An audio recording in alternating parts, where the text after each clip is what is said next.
Fallout, a franchise with over 25 years of history, has captivated audiences with its post-apocalyptic setting and rich storytelling. With 11 games released and the highly anticipated Fallout 5 at least announced, it's a series that has left an unforgettable mark on gaming. But amidst its success, there exists a graveyard of unrealized projects, Fallout media that never saw the light of day. The cancellation of these projects can be attributed to three intertwined issues that plagued the past: poor reception of certain games, financial troubles at Interplay Entertainment, the original publisher of Fallout, and the subsequent acquisition of the Fallout intellectual property by Bethesda Softworks. Today we'll delve into some early 2000s gaming history, exploring the tales behind Fallout's ill-fated ventures. We'll examine the known timelines, the planned stories, and the reasons behind their eventual abandonment. So don your blackest of clothes, grab a solemn bouquet, and come along as we take a stroll through the graveyard that serves as the resting place for Fallout's many cancelled projects. Before we proceed, it's important to note that many of these projects were brought to light through unwanted leaks, and discussing them may raise concerns about privacy and intellectual property. However, as a significant amount of time has passed since these leaks, and Interplay no longer possesses the Fallout IP, we believe it's acceptable to explore these lost creations for the purpose of entertainment and education. With that being said, let's begin. Interplay's Fallout movie. First up is the infamous Fallout movie that gets brought up every time someone tries to convince me that it was Vault-Tec that launched the nukes. But Nort, the 20-year-old Fallout movie pitch said that Vault-Tec launched the nukes. It must be true. In 1998, Interplay Entertainment, the developer and publisher of Fallout, established Interplay Films, with the aim of adapting 7 of their most popular video games into movies, including Fallout. During that same year, before the release of Fallout 2, Brent Friedman, the writer of Mortal Kombat 2, penned several versions of the film treatment for the Fallout movie. These treatments were essentially summaries of key story hooks. However, before a full script could be finalized, Interplay Films was disbanded, and none of Interplay's planned movies, including the Fallout adaptation, would see the light of day. Fast forward about a decade to March 2011, when Friedman leaked one of his film treatments. This leaked treatment was the second revision he had written. As one would expect, the film treatment followed the general storyline for the first Fallout game. The protagonist is a dweller from Vault 13, facing a malfunctioning water chip and a looming mutant threat. However, there were a few notable differences. Instead of a lone Vault Dweller, a team of Vault Dwellers was sent to the surface. In this version, Vault 8, instead of becoming Vault City, was destroyed by mutants. A roguish Mad Max-like character enters the picture. This character alternates between hindering and helping the Dwellers. The film treatment also includes some plot twists, such as Vault 13 actually having enough water chips, and the Overseer was just using the malfunctioning chip as an excuse to exile the trio. Additionally, it's revealed that the Vault 13 Overseer was responsible for starting the Great War. Vault 13 is eventually ambushed by the Master's army, leading to a three-way brawl between the trio, Vault Security, and the mutants. In a martyrdom act, the Master, who apparently isn't stuck in the LA Vault, injects the Mad Max character with FEV, forcing the main protagonist to end his suffering. It's one of those sad moments where a somewhat disagreeable character meets a tragic end, evoking a sense of sadness. Ultimately, the hero, the female, and approximately 50 Vault survivors band together and use the GEC to establish a community in Arroyo. The hero and the female become the metaphoric Adam and Eve, bringing new life to the wasteland. Roll credits. Now, as mentioned, this was quite literally only the second revision of the film treatment. It's been confirmed that a third revision exists, but has yet to be found. The Fallout movie, along with the 6 other planned video game adaptations, was likely shelved due to financial issues. Despite achieving success with games like Fallout, Baldur's Gate, and MDK, Interplay was facing significant financial difficulties at the time. Spoiler alert, this is a common trend that you'll see throughout this video. In an effort to stave off bankruptcy, Interplay went public on the Nasdaq Stock Exchange in 1998 as Interplay Entertainment. Fallout Extreme. In 1999, one of Interplay Entertainment's subsidiaries, 14 Degrees East, was established with the specific purpose of developing strategy video games. Prior to being tasked with creating a Fallout title, the studio was known for developing several Star Trek games. Ultimately, 14 Degrees East would go on to develop Fallout Tactics. However, before Tactics, the team's initial foray into the Fallout universe was a project known as Fallout Extreme. Fallout Extreme was envisioned as a first- and third-person tactical action game slated for release on the PlayStation 2 and Xbox platforms. Players would take control of a 4-person squad and have the ability to switch between any of the characters at any given time, adding a dynamic element to the gameplay. The game's premise revolved around the Brotherhood of Steel, a once reclusive faction that had begun expanding its influence. With their expansion came a new dogma of mutant and FEV eradication. In Fallout Extreme, players would command a squad of revolutionaries who stood in direct opposition to the Brotherhood. Their movement would be dubbed as the Cause. Starting in Oregon, the player would carve a path towards the Brotherhood's new headquarters in Alaska, gaining the loyalty and aid of settlements along the way that were also opposed to the expansionist Brotherhood of Steel. Upon defeating the Brotherhood of Steel, the player would uncover the true reason behind their aggressive expansion. It turned out that Chinese remnants, led by a new emperor, were constructing a doomsday missile with the intent to wipe out the United States once and for all. Armed with this knowledge, the player's objective would be to cross the Bering Strait and put an end to the Emperor's plans. Out of all the stories we'll explore today, Fallout Extreme stands out as one of the weirdest. It deviates from many of the familiar themes found in other Fallout games, but there's nothing wrong with being different, I guess. In late November 2000, 14 Degrees East presented their Fallout Extreme proposal to Interplay. Unfortunately, the game was rejected and subsequently cancelled, never progressing past the concept stage. Instead, 14 Degrees East shifted their focus to the development of Fallout Tactics, which would, quite obviously, achieve far greater success. Fallout Tactics 2. Shortly before the release of the first Fallout Tactics on March 15, 2001, the developers Micro Forte and 14 Degrees East began production on Fallout Tactics 2. The intended storyline of Fallout Tactics 2 aimed to canonize the General Barnaky ending from the first game. In this ending, General Barnaky and the Calculator merged their consciousness, resulting in the Calculator Army and the Midwest Brotherhood of Steel combining forces to establish an anti-mutant dictatorship. Under this regime, individuals showing signs of genetic divergence would be rounded up and placed in internment camps, often facing death as a consequence. Those who resisted this new Brotherhood Calculator dictatorship would form the Mutant Liberation Army and employ guerrilla tactics in their struggle against the oppressive regime. While this ending would serve as the background lore for the game, the main antagonistic force would have been an irradiated Garden of Eden creation kit, or GECK. This GECK would rapidly generate mutant plants and fungi, posing a significant threat to the wasteland. The player character would have been tasked with stopping the GECK's destructive spread. As you will soon discover, this premise shares similarities with another cancelled Fallout game. Unfortunately, due to lack of information, it appears that Fallout Tactics 2 never progressed beyond the conceptual design stage. According to some sources, the game was cancelled in December 2001, likely due to the first game failing to meet sales expectations. Van Buren.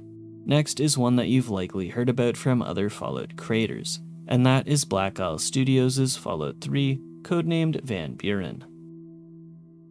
However, what many may not know is that Van Buren was actually Black Isle Studios' second attempt at creating a Fallout 3. Yep, this is a 2-for-1 deal.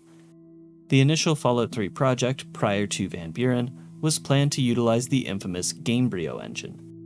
Some well-known titles on the Gamebryo engine include Divinity 2, Civilization 4, Bully, Oblivion, and ironically, Bethesda's Fallout 3. Unfortunately, due to financial difficulties at Interplay, the resources originally intended for the first Fallout 3 by Black Isle Studios were redirected towards the critically acclaimed 2000 classic, Icewind Dale. The next installment of Fallout would have to wait, but not for long.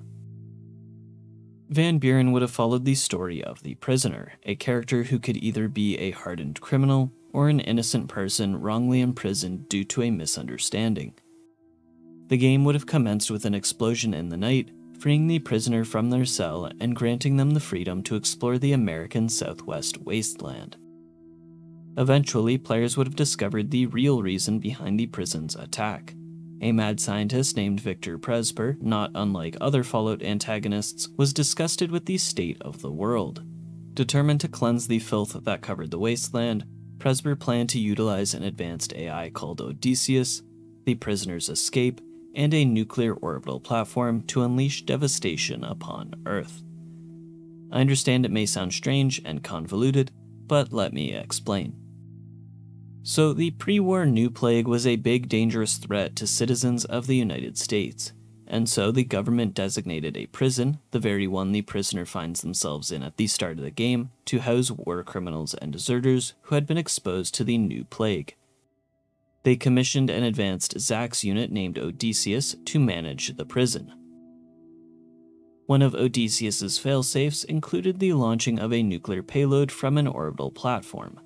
This extreme measure would only be activated in the event that infected individuals managed to escape and spread the New Plague to countless others. Presper's primary plan was to deceive Odysseus into launching a nuclear strike on the United States. He would infect a group of people in the remote areas of Boulder and Denver, allowing them to be arrested and brought to the prison. Presper's men would then attack the prison, facilitating their escape and triggering Odysseus's programming, which would attempt to contain the New Plague outbreak by initiating a nuclear countdown. Presper would subsequently travel to the orbital platform and assume control, enabling him to choose specific areas to target with nuclear strikes. The plan was, in essence, to manipulate Odysseus and unleash devastation. As is often the case with mad scientist schemes, it was rather convoluted. However, Van Buren would never see the light of day. Interplay, grappling with financial difficulties once again, disbanded the entire Black Isle Studios team on December 8, 2003. With their departure, all their works in progress, including Van Buren, were scrapped. The team behind the classic Fallout 1 and 2 was no more. Unfortunately, things continued to trend downward for Interplay. Found jobless, a few former Black Isle Studios employees would go on to form Obsidian Entertainment and create quite a few bangers, including Knights of the Old Republic 2, Fallout New Vegas, The Outer Worlds, and Pentiment. Black Isle Studios Fallout 4. Here's a real fast one. So prior to the cancellation of Van Buren or Black Isle Studios' Fallout 3, there were plans for a sequel, a Fallout 4. Black Isle Studios' Fallout 4 was intended to focus more on Caesar's Legion. Since Van Buren had to cut content related to Caesar's Legion, many of those elements were intended to be carried over into the sequel. However, due to the cancellation of Van Buren in late 2003, Fallout 4 would also be cancelled. Fallout Brotherhood of Steel 2. Fallout Brotherhood of Steel will forever hold the title of being the worst Fallout game to be released. It's difficult to imagine any future game surpassing that notoriety, but a cancelled project might have had the potential to claim that crown. Even before the release of the first Brotherhood of Steel game in 2001, Interplay Entertainment had already started work on its sequel, Fallout Brotherhood of Steel 2. The design document for Fallout Brotherhood of Steel 2 was leaked on March 11, 2009, and was available on the now-defunct Game of the Art website. The sequel was intended to be an action co-op RPG that aimed to take everything that was fun about Brotherhood of Steel and crank it all up to 11. It would feature new weapons, monsters, player characters, quests, and storylines, along with a reputation system that allowed for both good and bad alignments. Although the game was designed to be linear, the choice of player character and reputation would influence encounters and determine available quests. Like its predecessor, Phobos 2 was to be set in the post-apocalyptic Texas. You play as a Brotherhood of Steel squad leader tasked with investigating an energy surge in South Texas. You and your team then get ambushed by the Jackal Raider gang, where they beat you, strip you of your armor, and leave you for dead.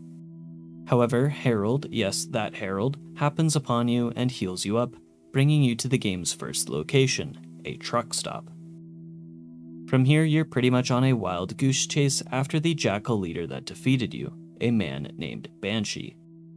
You go settlement to settlement until you eventually happen upon a Brotherhood stronghold in Fort Worth that's currently under siege by Banshee and his Jackals. There you defeat Banshee, but not before he defeats former Phobos player character Cyrus. Before dying, Banshee hands over a key to Vault 39, saying that all the answers you're looking for are there. Before Banshee can reveal more information, he explodes. Yep, he just blows up.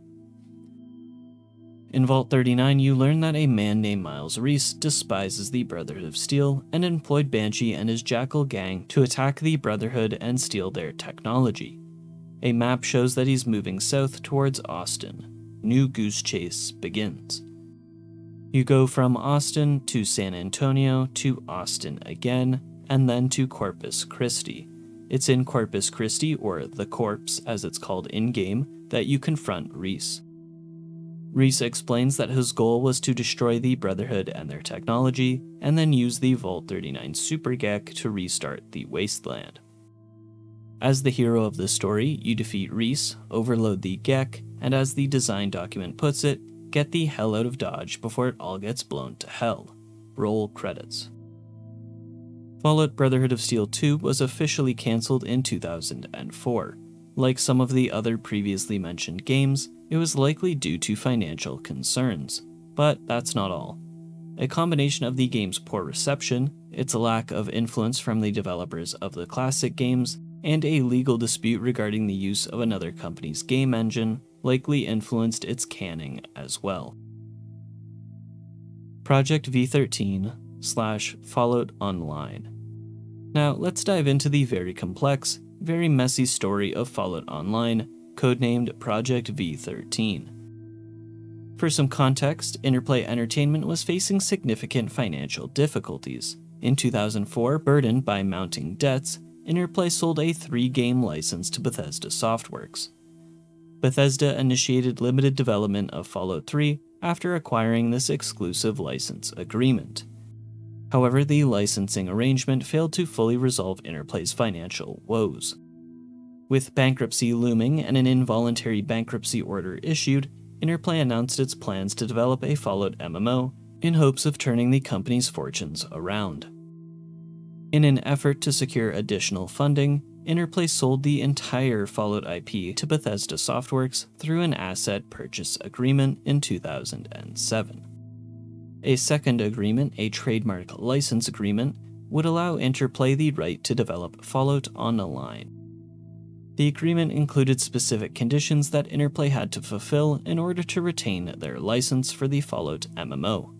Notably, Interplay had to initiate development within 2 years of the purchasing agreement, secure $30 million in funding within that time frame, launch the game after 4 years of development, and pay Bethesda 12% of sales and subscription fees.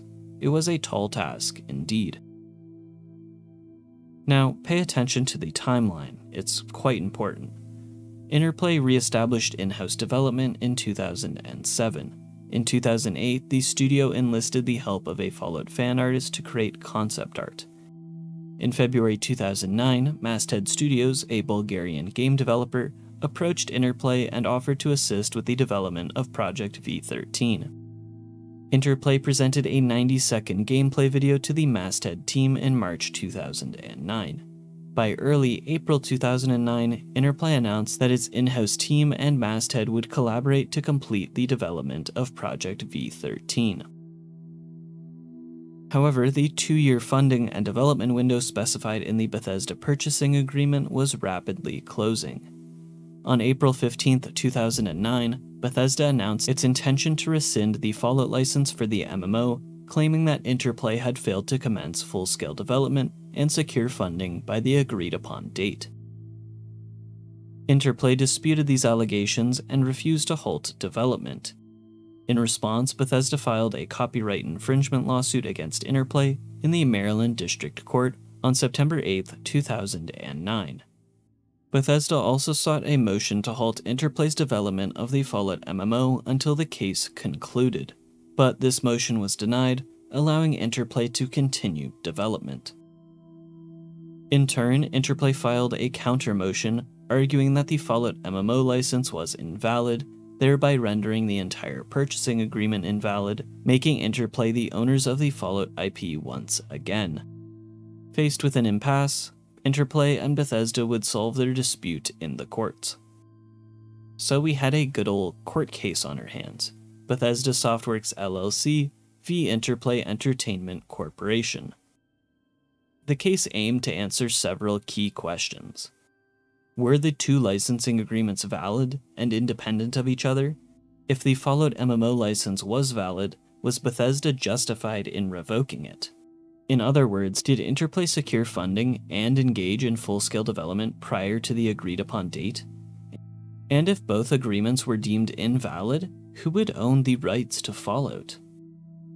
The case involved complex arguments, and unfortunately it would require its own dedicated video to explain in detail.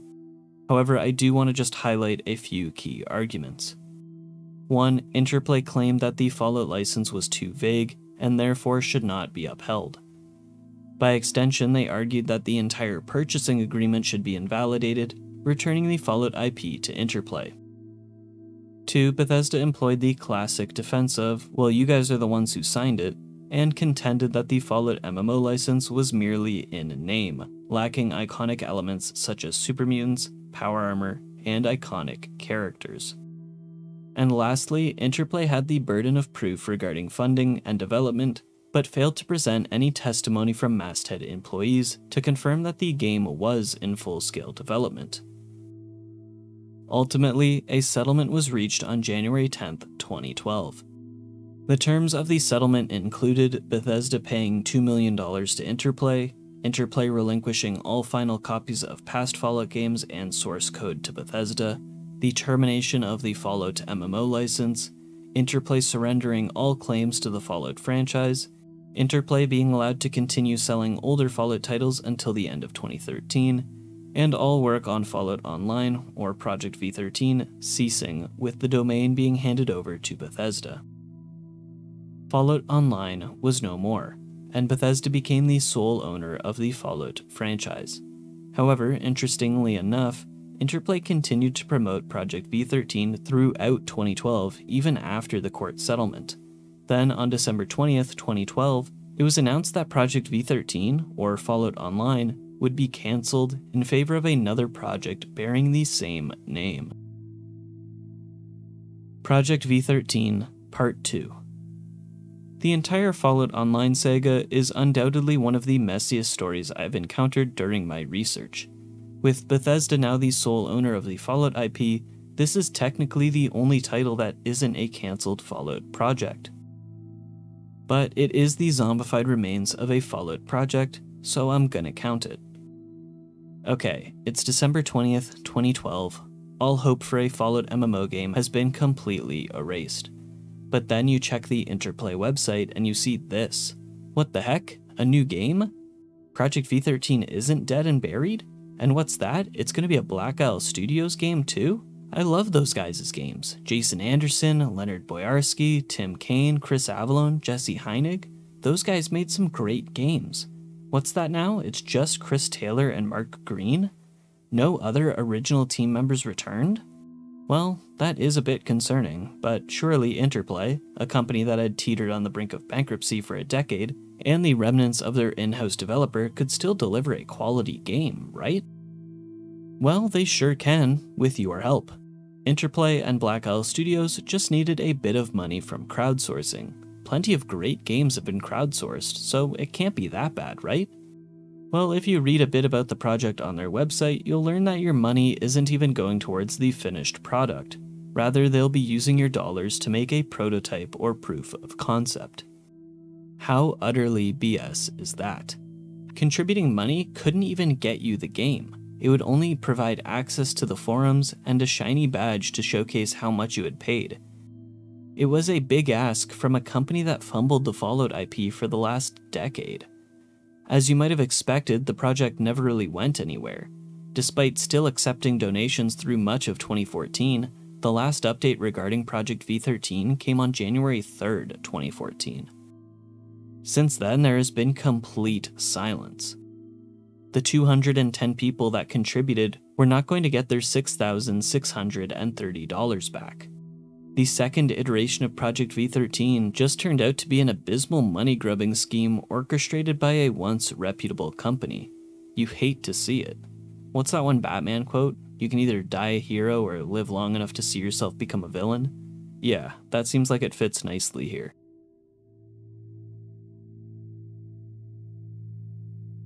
And that concludes the tale of Fallout's many cancelled projects. What once started as a genre-defining computer game in the late 90s exploded into a massive franchise. However, after a highly successful sequel to the original Fallout, the franchise started to encounter some obstacles. Poor reception of spin-off games and financial difficulties brought this remarkable property to a halt. Although prototypes and concepts for new games were in the works, they couldn't revive a struggling Interplay entertainment. With mounting debts, the Fallout IP was ultimately sold to Bethesda Softworks, but before bidding farewell, Interplay made a final attempt at a resurgence, resulting in a lawsuit and a disappointing cash grab that sealed the fate of the once great Interplay entertainment.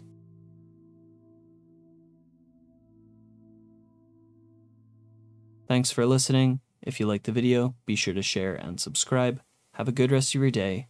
Cheers. Institute still exists. That we are among you. It is true. But it is not the whole truth. We're here. And we are